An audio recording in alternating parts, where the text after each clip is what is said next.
દરેક વિદ્યાર્થી મિત્રોનું યુનિક એકેડમીમાં ફરીવાર હાર્દિક સ્વાગત છે.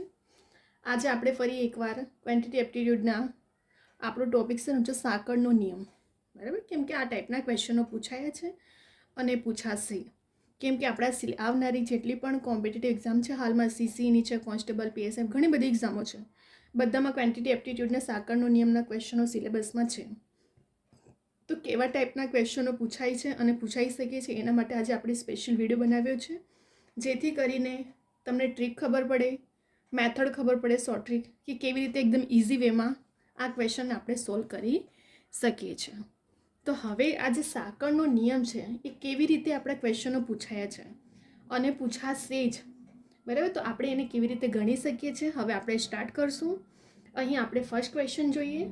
જો 36 વ્યક્તિઓને એક કામ પૂરું કરતાં 18 દિવસ લાગે છે. અહીં શું કીધું? ટોટલ 36 વ્યક્તિઓ છે જેમને એક કામ પૂરું કરતાં 18 દિવસ લાગે છે. તો 27 વ્યક્તિઓ આ એક કામ પૂરું કરતાં કેટલા દિવસ લાગે?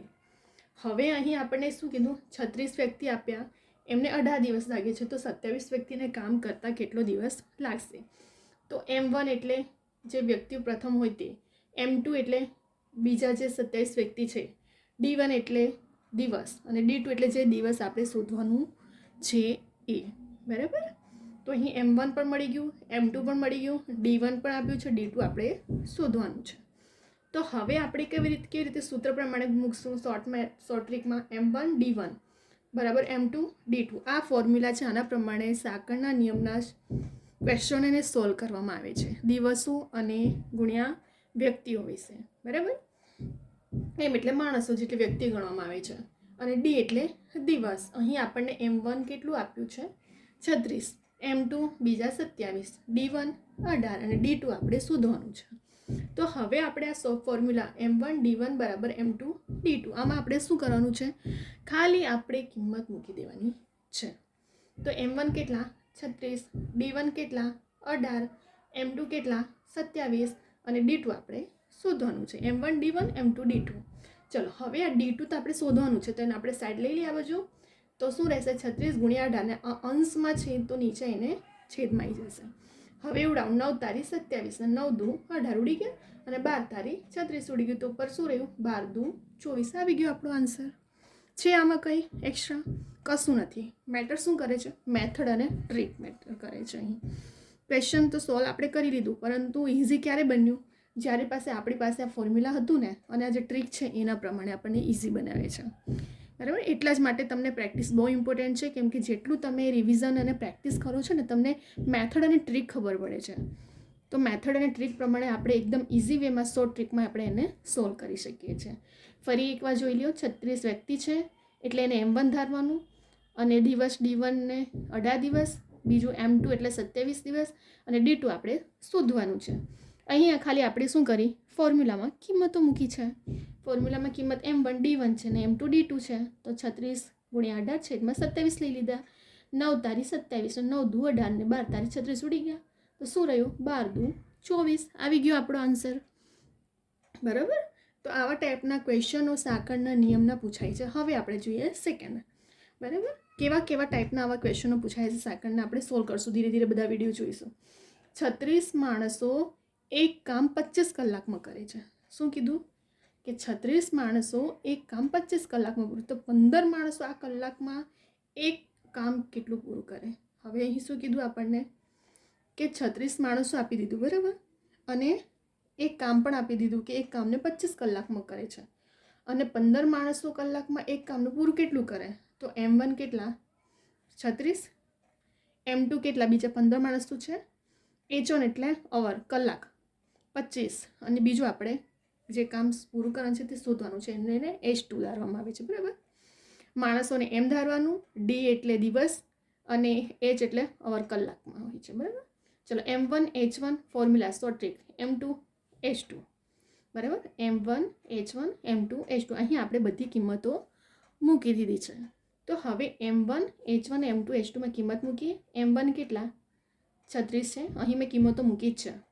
બીજું H1 કેટલા? 25 છે, તો આપણે પણ અહીં 25 મૂકી દીધું. હવે M2 કેટલા છે આપણા અહીં? 15 છે 15, તો અહીં આપણે 15 મૂકશું અને H2 આપણે શોધવાનું છે. ચલો 5 તારી 15 ને પાછું 25 ઉડી ગયા અને 12 તારી 36, તો 12 પંચા 60 આવી ગયો આપણો આન્સર છે. આમાં કંઈ વધારાનું કશું નથી. આખું સોલ્યુશન એના પર ડિપેન્ડ હતું, તમારા ફોર્મ્યુલા પર ડિપેન્ડ હતું, એકદમ શોર્ટ ટ્રીકમાં. ફરી એકવાર આપણે રિવિઝન કરી લઈએ. 36 માણસો અને 25 કલાક આપી દીધું છે. બીજા 15 માણસો આ કલાકમાં કેટલું કામ પૂરું કરે, તો પ્રથમ માણસને M1 ધારવાનું, બીજા જે 15 માણસને M2 ધારવાનું, પ્રથમ કલાકને H1 અને બીજા H2 કલાકને આપણે શોધવાનું છે. હવે આપણે formula M1 H1 M2 H2, અહીં દિવસ આપ્યા હતા એટલે D2 લીધું, અહીં આપણને કલાક આપ્યો છે એટલે આપણે H1 H2 ધાર્યું છે. બરાબર. હવે 36 ગુણ્યા 25 અને આ બરાબરનું ચિહ્ન પછી અંશમાં છે એટલે અહીં આવીને છેદમાં આવી જશે. પછી સાઈડ ચેન્જ કરવામાં ભૂલ નહીં કરતા. બરાબર. 36 ગુણ્યા 25 અને અહીં 15 છે, 5 તારી 15 ને પાછું 25 ઉડી ગયા અને 12 તારી 36, તો 12 પંચા 60 આપણો આન્સર આવી ગયો. બરાબર. તો ક્વોન્ટિટી એપ્ટિટ્યૂડના સાંકળના નિયમના આવા ટાઈપના ક્વેશ્ચનો પૂછાય છે અને આપણે એકદમ ઇઝી વેમાં આપણી પાસે આ મેથડ હોય, ટ્રીક હોય તો આપણે એને સોલ્વ કરી શકીએ છીએ. બરાબર. હવે આપણે બીજા પણ આવા ક્વેશ્ચનો સાંકળના નિયમના લઈને આવશું, જેમાં સોલ્યુશન તમને નવી નવી ટ્રીકો ખબર પડશે, કેવા ટાઈપના ક્વેશ્ચનો પૂછાય છે એ પણ તમને ખ્યાલ આવશે, જેથી કરીને તમને આઈડિયા આવે એક્ઝામના ટાઈમે કે કેવા કેવા ટાઈપના ક્વેશ્ચનો પૂછાશે અને આપણે કેવી રીતે શોર્ટ મેથડથી એને સોલ્વ કરી શકીએ છીએ. બરાબર. તો અહીં આપણા બંને ક્વેશ્ચનો સોલ્વ થઈ ગયા છે. ફરી એકવાર ખાલી ફટાફટ રિવિઝન કરી લઈએ, જેથી કરીને અમુક સ્ટુડન્ટને જો કશે કન્ફ્યુઝન થયું હોય તો ક્લિયર થઈ જાય. બરાબર. એમ પણ હું રિવિઝન તો કરાવું જ છું. અહીં આપણને પ્રથમમાં શું કીધું હતું કે જો 36 વ્યક્તિઓને એક કામ પૂરું કરતાં 18 દિવસ લાગે તો 27 વ્યક્તિઓને આ કામ પૂરું કરતાં કેટલા દિવસ લાગે. અહીં આપણને પ્રથમ વ્યક્તિ હોય એને M1 ધારવાનું, બીજા હોય એમને M2, D1 એટલે દિવસ અને D2 એટલે જે આપણે દિવસ શોધવાનું છે એ. તો અહીં M1 અને D1 બરાબર M2 D2, આ સૂત્રમાં ફોર્મ્યુલામાં આપણે શું કરવાની છે, ખાલી કિંમત મૂકી છે. M1 કેટલા 36, M2 કેટલા છે આપણી D1 કેટલા છે 18, M2 કેટલા 27 ને D2 આપણે શોધવાનું છે. હવે બરાબરનું ચિહ્ન છે, ડીને આ બાજુ સાઈડમાં લઈ લઈએ તો અંશમાં છે એ અંશમાં જ રહેશે અને છેદનું અંશમાં ફેરવાઈ જાય. બરાબર. સાઈડ ચેન્જ કરતા 36 ગુણ્યા 18 છેદમાં 27, 9 તારી 27 ને 9 દુ 18 ઉડી ગયા અને 12 તારી 36 એટલે 12 દુ 24 આપણો આન્સર અહીં આવી ગયો. બરાબર. તો ફર્સ્ટ ક્વેશ્ચન આપણે આવી રીતે સોલ્વ કર્યો હતો અને બીજા ક્વેશ્ચનમાં શું હતું, અહીં દિવસ હતા અને અહીં કલાકમાં શોધવાનું હતું આપણે. અહીં 36 માણસો 25 કલાકમાં, તો 15 માણસો કેટલા કલાક, માણસોને M1 ધાર્યું અને બીજા માણસોને M2, પ્રથમ કલાકને H1 અને H2 આપણે શોધવાનું છે, જે કલાક પૂરું કરવાનું છે એ. હવે M1 H1 બરાબર M2 H2, M1 કેટલા હતા 36 હતા. બરાબર. H1 કેટલા હતા 25, M2 15 અને H2 આપણે શોધવાનું છે એ. 36 ગુણ્યા 25 બરાબરનું ચિહ્ન છે એટલા માટે આપણે એને સાઈડ ચેન્જ કરીએ તો છેદમાં આવી જશે. હવે ઉડાવો, કટ કરો, 5 તારી 15 ને પાછું 25 ને 12 તારી 36 ઉડી ગયા, તો 12 પંચા 60 આપણો આન્સર અહીં આવી ગયો. બરાબર. તો હવે તમે આનો સ્ક્રીનશોટ લઈ શકો છો, અદરવાઇઝ ડાઉનલોડ કરીને જાતે પણ પ્રેક્ટિસ કરો, જાતે પણ ગણો, જેથી કરીને રિવિઝન માટે તમને ઇઝી રહેશે. બરાબર. જેટલી તમે પ્રેક્ટિસ કરશો જેટલું તમને વધારે યાદ રહેશે. બરાબર. અને પ્રેક્ટિસ તો બહુ જ ઇમ્પોર્ટન્ટ છે. રિવિઝન પણ કરતા રહો, જેથી કરીને તમને આ ફોર્મ્યુલા ટ્રીક યાદ રહી જાય લાઈફ ટાઈમ માટે. બીજું, હવે તમે આને ડાઉનલોડ કરીને જાતે પણ બનાવો. તમને આ વિડીયો ગમે તો લાઈક કરો, શેર કરો, સબસ્ક્રાઈબ કરવાનું ભૂલતા નહીં, કમેન્ટ કરવાનું, લાઈક કરવાનું ભૂલતા નહીં અને નોટિફિકેશન માટે બેલ આઇકોન ઓન કરવાનું ભૂલતા નહીં, જેથી કરીને મારા જેટલા પણ રેકોર્ડેડ લેક્ચર મુકાય છે તેની નોટિફિકેશન તમને તાત્કાલિક મળે અને આવનારી જેટલી પણ કોમ્પિટિટિવ એક્ઝામની જોબ અપડેટની ઇન્ફોર્મેશન છે એ પણ બધી ઇન્ફોર્મેશનો તમને મળતી રહે.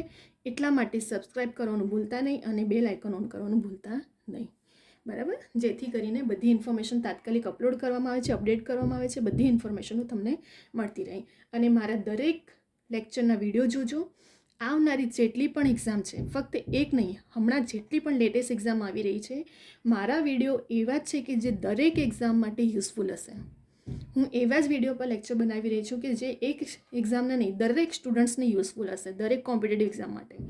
અને ક્વોન્ટિટી એપ્ટિટ્યૂડના સાંકળનો નિયમ આપણી આવનારી દરેક એક્ઝામના સિલેબસમાં જ છે. બરાબર. તો એને આપણે શોર્ટ મેથડ પ્રમાણે કેવી રીતે સોલ્વ કરી શકીએ છીએ એ પણ આજે આપણે જોઈ લીધું. બીજા પણ આના પર આપણે વિડીયો લઈને આવશું. બરાબર. અને બીજું તમને કોઈ ક્વેરી ક્વેશ્ચન હોય તો કવિતા યુનિક એકેડમી મારી ઇન્સ્ટાગ્રામની આઈડી છે, એના પર તમે ક્વેશ્ચન પૂછી શકો છો, આન્સર પણ તમને મળશે. બરાબર. અને હવે આપણે બીજા પણ એવા નેક્સ્ટ વિડીયો લઈને આવશું જે સાંકળના નિયમના રિલેટેડ ક્વેશ્ચનો પૂછાયા છે, એમના નિયમો તમને એને ટ્રીક ખબર પડશે, જેથી કરીને ગમે તેટલું કોમ્પિટિશન ટફ કરે પેપર સેટર, આપણે આપણી રીતે પ્રિપરેશન, સ્માર્ટ પ્રિપરેશન રાખવાની. બરાબર. આ વિડીયો તમારા દરેક વિદ્યાર્થી મિત્રો, દરેક સ્ટુડન્ટને પણ શેર કરો, ફ્રેન્ડને શેર કરો, જેથી કરીને દરેક સ્ટુડન્ટ સુધી આ વિડીયો પહોંચે. અને કેટલાક સ્ટુડન્ટ છે જે લોકો કોચિંગ એફર્ટ નથી કરી શકતા, તો એમને પણ આ વિડીયો મળે, એમને પણ કોમ્પિટિશનમાં ફેસ કરવાનું, એક્ઝામને ક્રેક કરવાનો મોકો મળે. બરાબર. એમને પણ ગવર્મેન્ટ જોડે આપણે દરેકને હેલ્પ કરશું. બીજા દરેક સ્ટુડન્ટને પણ શેર કરજો, તમારા ફ્રેન્ડ્સને પણ. વિડીયોને તમે ડાઉનલોડ કરીને જાતે ગણજો, રિવિઝન પણ કરજો. હવે આપણે નેક્સ્ટ વિડીયો લઈને આવશું, જેમાં આપણા, અને જે રીતે મારા એક પણ વિડીયો જોવાનું ભૂલતા નહીં, કેમ કે મારા દરેક video short trick, short method, નિયમ પ્રમાણે જ હશે. અને એક એક વસ્તુ તમને એક એક પોઈન્ટને હાઇલાઇટ કર્યું છે મેં, ક્યાં ક્યાં સ્ટુડન્ટને ભૂલ થાય છે, નાની નાની ભૂલો કેવી રીતે સુધારવાનું છે, આપણે કેવી રીતે કન્ફ્યુઝન થતું હોય છે એક્ઝામના ટાઈમે, એને આપણે કેવી રીતે ઇમ્પ્રુવમેન્ટ કરવાનું છે. બરાબર. મેં દરેક વિડીયોમાં એક એક પોઈન્ટને હું હાઇલાઇટ કરું છું. તો દરેક વિડીયો જોજો. ગુજરાતી ઇંગ્લિશ ગ્રામરના પણ બધા વિડીયો જોજો. એમાં પણ બધા ઓથેન્ટિક બુકના નિયમો પ્રમાણે મેં બનાવ્યા છે વિડીયો, નિયમો, અને શોર્ટ મેથડ પ્રમાણે, શોર્ટ ટ્રીક પ્રમાણે કેવી રીતે તમે દરેકને યાદ રાખી શકો છો, સોલ્વ કરી શકો છો. તો બધા વિડીયો જોવાનું ભૂલતા નહીં. બરાબર. તમારે આવનારી જેટલી પણ કોમ્પિટિટિવ એક્ઝામ છે, દરેકમાં મારા વિડીયો, રેકોર્ડેડ લેક્ચર તમારા સિલેબસમાં યુઝફુલ છે. અને ફક્ત એવું નથી કે કોમ્પિટિટિવ એક્ઝામ, બીજા બધા સ્ટુડન્ટને પણ યુઝફુલ છે. બરાબર. તો અહીંયા હવે આપણે વિડીયોને સ્ટોપ કરી રહ્યા છે. હવે આપણે નેક્સ્ટ વિડીયો બીજા બધા ટોપિકો પણ લઈને આવશું. નેક્સ્ટ વિડીયો સાથે હવે જોઈશું. બરાબર.